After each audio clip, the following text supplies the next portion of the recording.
All right, so this is interesting. Here we are. Last time we were just doing this over the phone, right, or Skype, and now we are actually in the Focus GTS studio. This is the first video we've ever filmed here, and this is going to be podcast material, but it's really exciting to also have a video component to it. Absolutely. And it's always great learning from you, Dave, because watching your business grow before, even as soon as last week, we were in your old office and now you're in this beautiful space. It'd be great to learn more about where you are now, how your business has grown within the last year to where we are today. Yeah, so as you know, and I told you before, when we started this, I was not planning on starting a business. I just kind of fell into it. But it's good to fall into a business that you have a lot of experience in, right? So fell into it. We started off in the second bedroom of our home and moved into this Regis office. But we realized when we were in there that we needed to find something that we could call home. And we call this Focus HQ. This is our headquarters, and this is Focus Studios where we're filming this. Pretty cool. Focus Studios. Focus Studios. Trademark. Yeah, we should. We need to get a big sign on the wall. But when we started out and started looking for an office, Brittany and I were looking around, and we actually looked in the first building that we were in. So we were in a Regis office on the 7th floor of that building where you were last week, and it was great. They took good care of us for a year. But when we started looking, it was the biggest thing that I liked about that building was it was super convenient. We were a 5-minute walk from home. Most of our people live around here, so super convenient for them. So we were like, what if we could not change our life too much, but have an office in the same building? So we started looking and found a great place. But the problem is, what I really liked about that office, actually, it had a balcony, which would have been amazing, right? Yeah. But they refused to build it out for us. And we had a really simple build out. We have a big sales floor, we have a boardroom, we have an office for us, and this studio, which I knew I wanted in there. And they would not do anything. But yet they wanted the same price for square footage of it. So it was gonna cost us $200,000 to get this built out. You know, when you're a new business, don't just have $200,000 to throw around like that, right? It's hard enough paying the huge deposit that you have to pay when they're like, we want 4 months rent up front. So our real estate broker showed us this place, and what was awesome about this is the developers were doing a new build for everybody. They paid for the furniture, they put TVs on the wall, they put the kitchen in, they paid for everything. The only thing you need to do is bring your equipment and you're in business. So we were able to design our own build out. They put $400,000+ into this place. And all I had to do is sign my life away for 5 years, which was kind of scary. But we knew that, you're either expanding or you're contracting. And we're like, you know what? We know we're growing. We know that we're going to be successful here. We've already proven our model. We were profitable year one. Let's go for it. We took the leap of faith and, super happy we're here because everybody loves it. Yeah.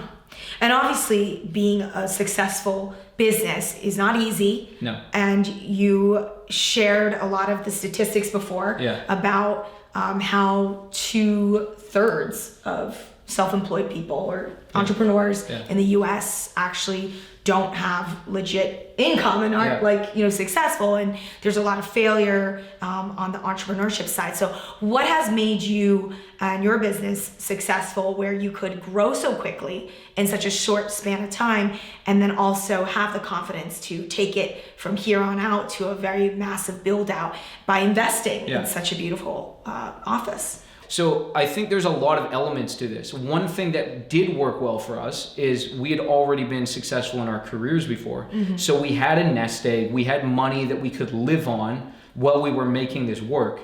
I think if you're in a position where you have no money in the bank and you're like, hey, I want to go become an entrepreneur, and you jump into it full-fledged, of course you're going to be stressed out and struggling if you have nothing to fall back on.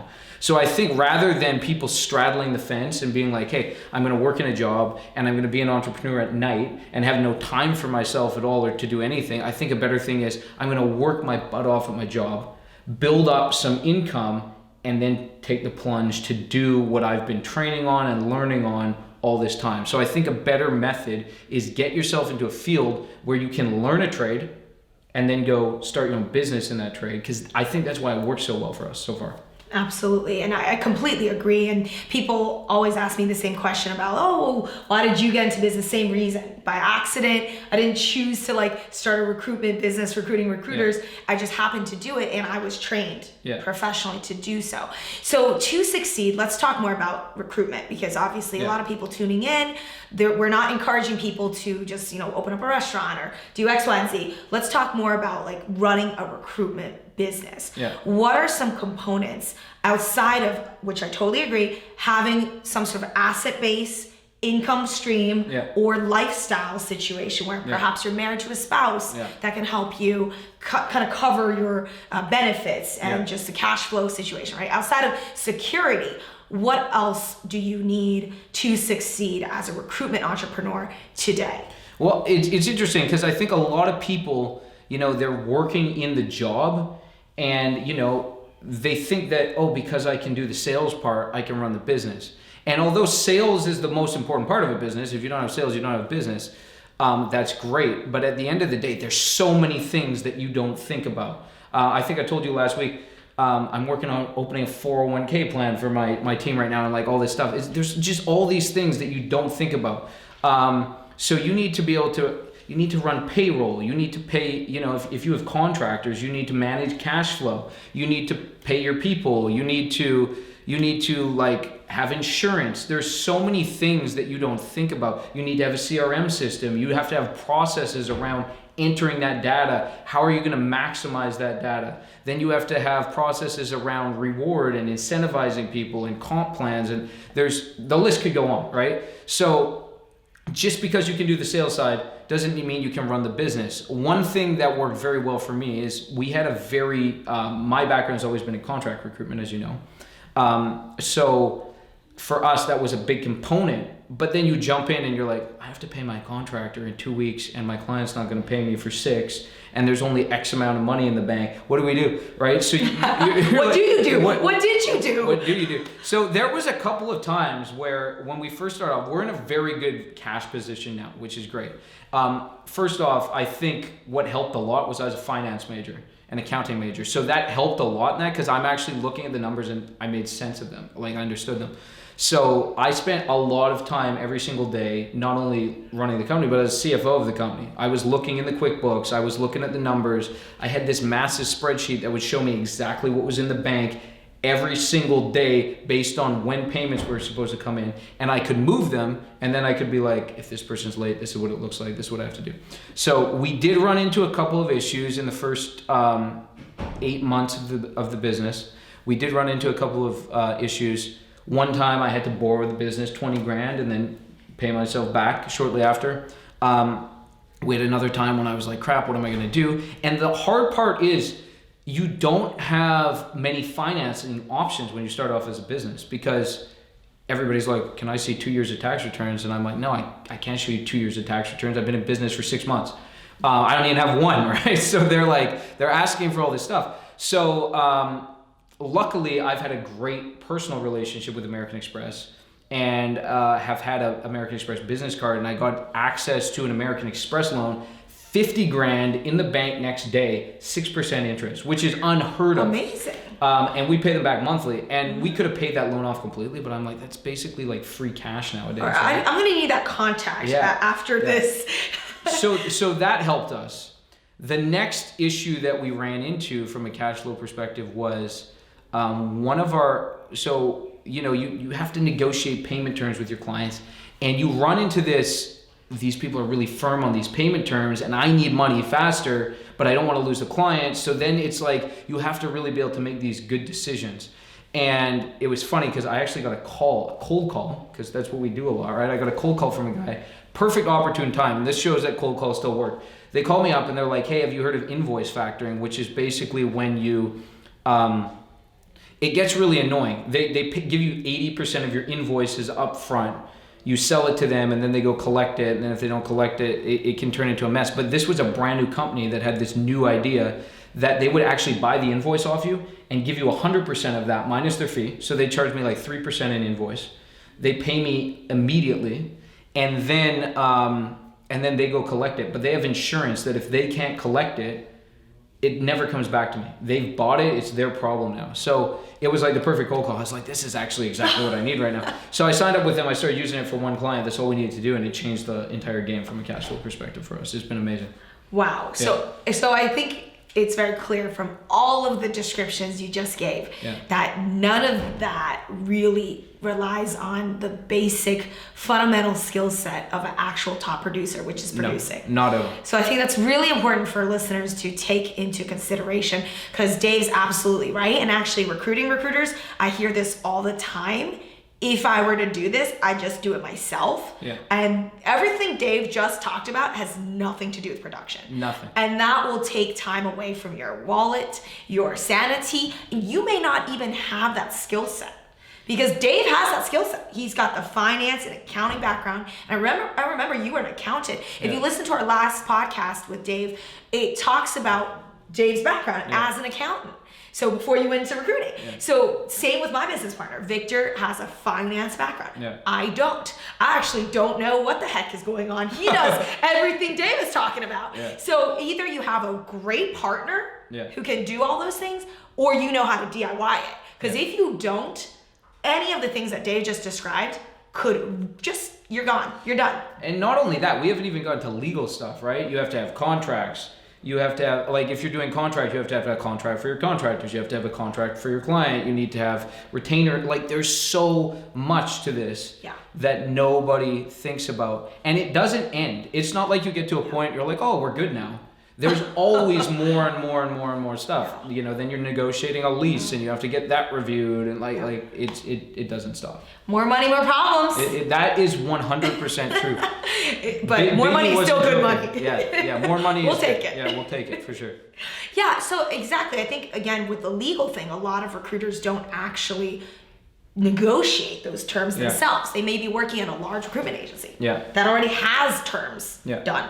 So when you run your own business, you don't have the money to hire a lawyer every single contract. In fact, they don't really know anything, really. Right? They're not professional recruiters. So they wouldn't even know what actually physically matters in your business. And like you said, the strategy of the payment terms or X, Y, and Z, those are things that are bespoke to your business in your current state. And that you can leverage depending on what time. So it's important to understand the legal side of it yourself as in your billing role. So you can't just be some big company corporate recruiter and then just be like, oh, I can do this. Right? It's very true. And you know what, like for us, we realized that we knew very little when we started this. So we started investing in things like, I think I told you last time, joined a mastermind group, which has been very helpful for marketing. And then I got a Facebook ad for Tony Robbins' Business Mastery, and we were like, we know nothing about this. That was probably the best investment I made. I felt like we got an MBA literally in 5 days. Just like drinking from a fire hose, business information that we've implemented so many of those strategies that he had. It's absolutely transformed our business since last June. And actually 2 weeks from now, I'm going to the second one of that in Amsterdam, which is really exciting. So that was really, really good. And while I was there, I actually, they had a guy who owned a staffing business that was doing like 300 million a year, killing it. Wow.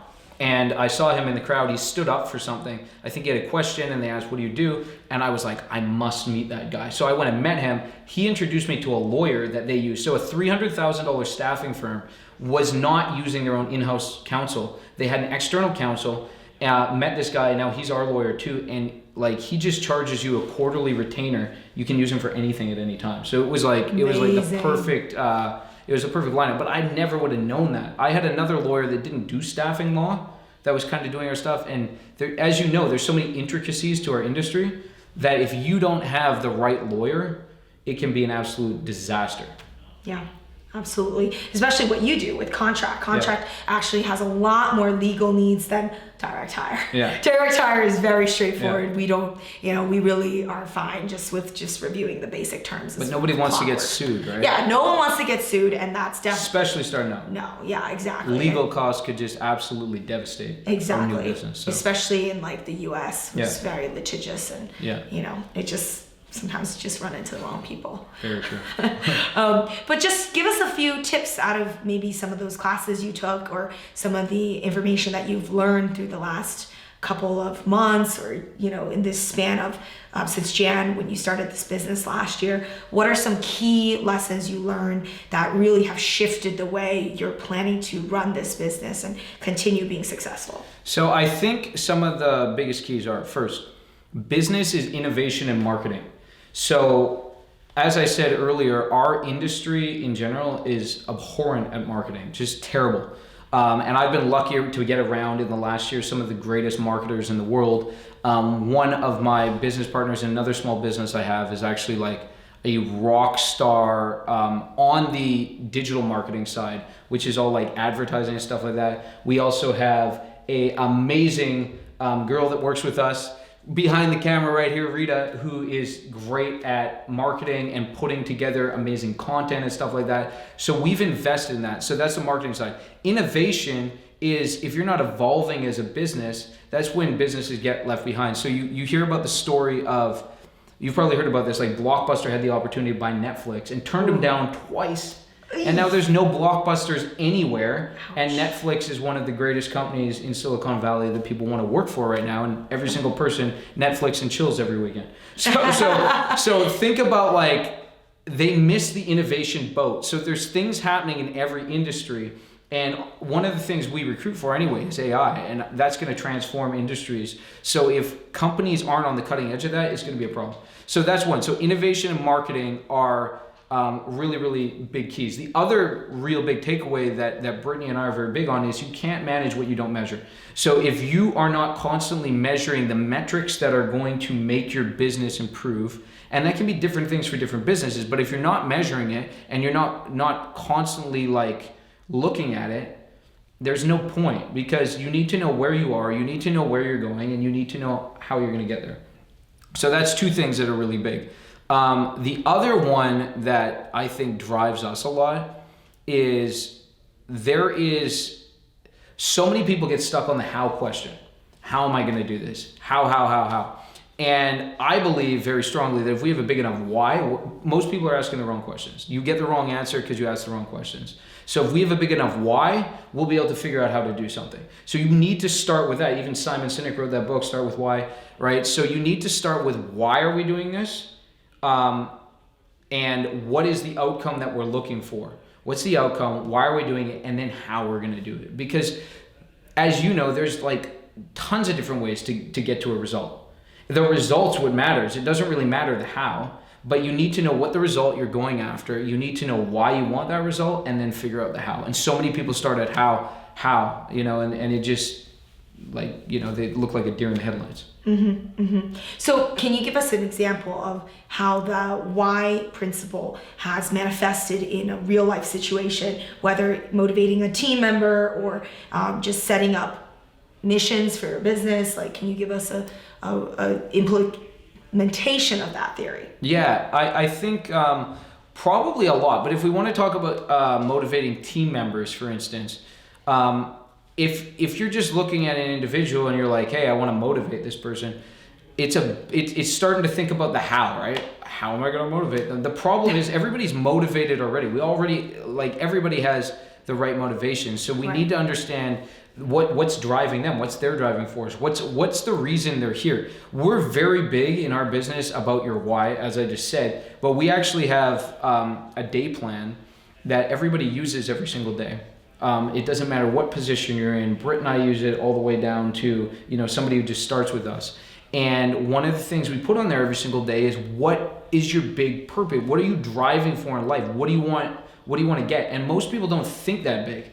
They're just like, thinking about, hey, the weekend's coming up, right? So I want people to start thinking about that, because when they understand that, then we can understand that, and then we have something that we can tap into. Because like we've always said, this job is so many ups and downs that if you don't have a big enough reason why you're here every single day, you will quit.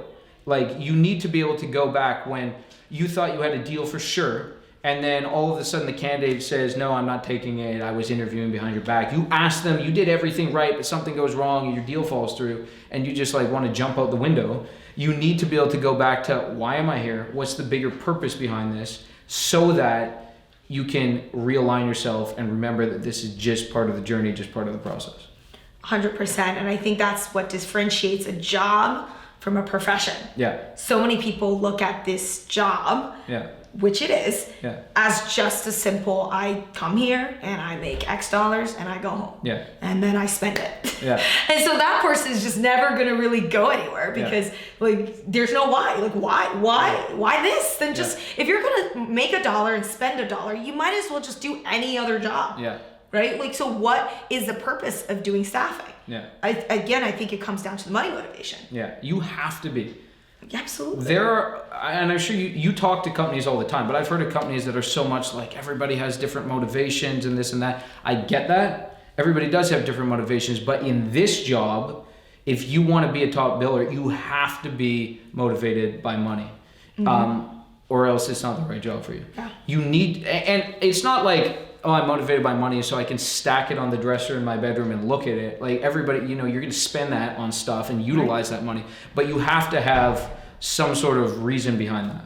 The why. Yeah. The why behind the money, because the money is never, like you said, money's the just goal. A vehicle. Money's just a vehicle. It's a vehicle. Where is it going to take you? Yeah. And that's the vision that makes people push through and do the job correctly. Yeah. Because if you look at it just a job, why do it any better than what you could be doing? Yeah.